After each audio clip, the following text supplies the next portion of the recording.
How you doing, guys?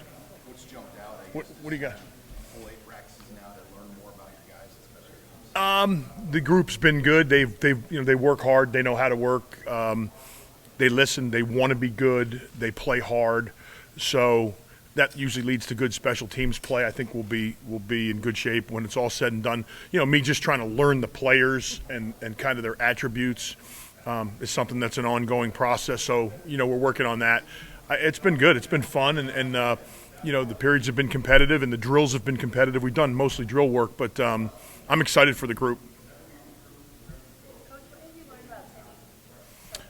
about Timmy so far? Timmy's a pro. Like that, the whole group they're pros, but Timmy's a pro. Like he goes out there every day with something to work on, which I really like about him. So he's like, today, coach, I'm going to work on this, and we sit there and we look at it real closely, and then when it comes time for the film, and that's one thing we're trying to focus on is like, here's what we're going to do. We're going to work on something, but he comes ready to work every day. And it's not just everyone's going to look at like the field goals and that there's a whole other part of things that he's working on right now. Today we were working on onside kick. We got some kickoffs. We went over to the stadium and got a couple of kickoffs today. So we haven't done much live kickoff work. We've done some approach work, and like I said, he's a pro because he's out there saying, okay, I'm going to be a 10-step approach on my kickoff. I want to have my plant foot here. So we've been working on that and filming it and trying to just get better. But Timmy's a pro. He's great to work with. What's something that you pick up in the NFL that you bring back to college now in terms of what you can get outside of this? Well, I'm working. I'm much better than I was before I went to the NFL because you get to spend a lot of time with the actual specialists. So in the past, you're coaching the tight ends and you're trying to coach special teams, and then you're going around with the guys and you're meeting with them, but you don't have as much time. So when you're working with guys like Johnny Hecker and Zane Gonzalez and JJ Jansen, you're learning like the real ins and outs. With Hecker and JJ, you're learning like at the highest level of things that are important to execute your job. So just the little nuances of the job. We were specifically today we were talking about the snappers getting their heads up so they can get into protection quicker, and a couple things that I'd gotten from JJ with regards to getting the head up so we can get into the protection as quickly as possible are things that I would not probably have talked about much 3 or 4 years ago that we can talk about. That's just an example. There's really a bunch of them. What about Billy Kim? What has he brought to the punt return spot? You've got a lot of film watching from the past. How easy have you made the transition look so far? Billy's been good, like, and Billy's again the thing that's impressed me about Billy and really all these guys is, Billy's a worker. Like he's working at different aspects and wants to be challenged. So like he's not out there catching punts in the pre-practice. He's out there saying, okay, I'm going to position myself 15 yards over to the left, and I'm going to come back and get square on the ball. And he made a comment to me about getting square on the ball. It was actually a kickoff return, but he was talking about wanting to try to make sure that he was going to get square on the ball as one of his goals. So he's working on his craft all the time. He obviously brings some juice to the return game, and there's a few guys. The competition's going to be intense when it's all said and done for the first game next year. We're a long way away from that, but like there's a couple guys that can return the ball, and he's certainly one of them. Lee Rose said he's not afraid you brought another kicker in Albano. I mean, how much do you like to see that a guy who has some competition wants to push? I've never been anywhere where the competition hasn't been beneficial at all positions. I think it's really critical. I think it's critical to have it at returner. I think it's critical to have it at kicker, punter. Anywhere we can have competition where guys are pushing each other is going to make us all better. So, and the good thing about kicking and the punting and the special teams is, those competitions are quantifiable. So we can go through, and those aren't going to happen until the fall. But when they happen, they're quantifiable, so we can say this guy made this amount of kicks from this distance, or this guy's dropping the ball on the kickoffs on this yard line with this hang time, and the punters have this operation time. So we have so much quantifiable information. It's actually easier to have competitions than it is if you're playing linebacker, because tackles aren't always the best indicator when you're doing something like linebacker. So that's going to be really helpful for us to create that competition. Yeah, we were in there. We were in there in the scrimmage, and it's not like there's a lack of wind on the practice field either. But to me, those are big conversations in the NFL. So those are, to me, challenges. Those are things that we have to overcome. They're part, and that's a huge advantage for us if we can, figure out the wind or figure out what the wind's going to do or figure out how we're going to attack the wind. So we're talking, I'm talking to Timmy all the time again, with some of the things that I learned in the NFL, from Zane Gonzalez and Johnny Hecker. Like, we're looking at aiming points in the stadium or aiming points on the practice field that we're going to play the wind from. So, the pipes are obviously good, and we're trying to get the ball inside the pipes, but that's not always our aiming point. So we're working on, and that's true in the punt game as well. So the wind is a challenge, but it's something that we're going to deal with week in and week out, and have an approach and a plan for how we're going to handle it. We see a lot of this conversation about accountability, and it's notable when we're out there just watching Coach Rule kind of work, coach the coaches, so to speak.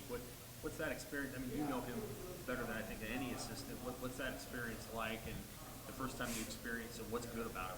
Why is it effective? You have if you got a big brother or a brother or a family member that's a real role model, not like this rah-rah cheerleader stuff, like where, hey, you're doing a great job no matter whether you're doing a great job or not. If you, like, when I got little brothers, and I'd tell my little brothers, like, you're not acting the right way, or you're not, that's what it's like. So it's like working for somebody who loves football, who's very intense about the competitive spirit of football, and is not, it's his job in his mind, in our minds, and what we do and why we work well together is he'll say, hey, like we were talking today out there about the shield on the punt, and he was like, what do you think about that? The shield looks really tight to me. So we had that conversation. We're going to go look at that on film, but he's not out there standing going to look at the shield and say something doesn't look right, and he's not going to say anything. Like I expect him, I want him to say something, and we have that relationship. But he's great like that with the coaches, and it's not like challenging. It's just, hey, this is what I'm seeing. Like and like a lot of people, like you're in that role with people in your family. Sometimes, do I say something? Like, that's not the way it is on our staff. Our staff is like, that doesn't look right to me. I'm not coming after you. It doesn't look right to me. What do you think? And then we have a conversation about it. But for most of us, we're beyond the, what's your agenda or whatever, because we've all worked together, and, these guys we coached, and we've been working with them now for years. There's a trust, and we're starting from a point where we're coming and coaching each other because we care about each other, not because we're trying to, there's no egos involved in that.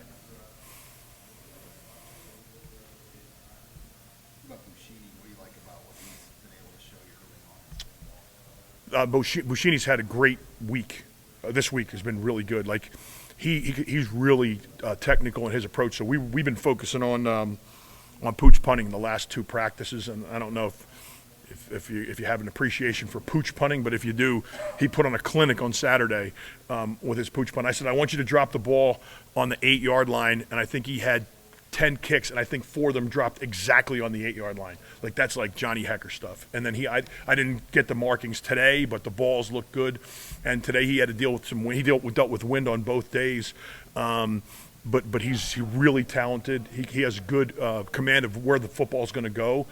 There's some things, and again, he's like Timmy, where he's got some things that he needs to work on that we're working on. And usually with the punters, if you just think about the art of punting, it's like hitting a golf ball, but you're dropping the golf ball. Like, it's really that technical. So like, he's dropping the ball, and normally if he's not catching clean or he's not getting it down, he's dropping it one way or the other. Usually it's inside, but we're always looking at the drop. So he's constantly looking at his drop and his steps, because it's all got to time up that way. So it's extremely technical, and he's advanced, but he's also learning, and he's watching film, and we're looking at things together, and it's been great to work with him as well. Is there anybody pushing?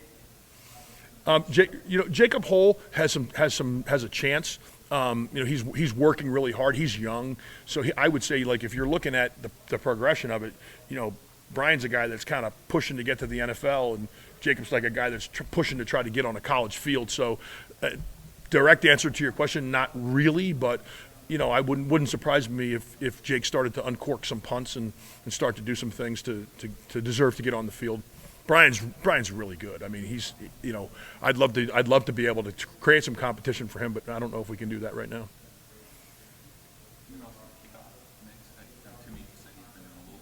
Yep. Yeah, Timmy, Brian's working on it. Yeah, so Brian's gonna do some kickoffs. We're gonna evaluate that a little bit. We actually got our first shot at it today, so I think you'll see us incorporate that. I'm not sure how much of that we'll incorporate into practice.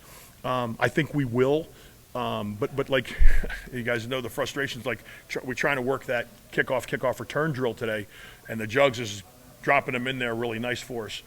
If we go out there and the kicker misses one, it wrecks the whole drill. So I'm kind of a little bit uptight about making sure the ball goes where I want it to during that period, especially early on.